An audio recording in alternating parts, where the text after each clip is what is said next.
আছে আৰ এটা আমাৰ ৰুবুল্লাই আছে, ৰুবুল্লাই গিয়ে একটা উঠাব লাগব জানে না কেনেকৈ উঠাব পাৰি। আৰু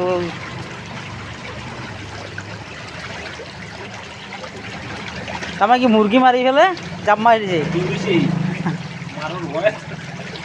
মুৰ্গী এটা মাৰিছিল মানে খেদি। এই ইফালে তলত গ'লে দিগদাৰ হ'ব কিন্তু। এই পুলত সোমাই গ'লে দিগদাৰ হ'ব। ক'ত গ'ল যাই? অঁ দে উঠা উঠা।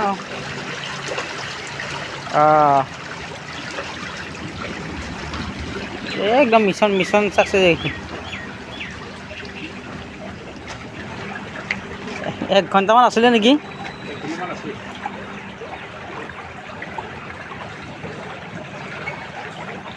এই মুৰ্গী খেদি নিজে একদম বাগেৰি পৰিছিল। হা তলতে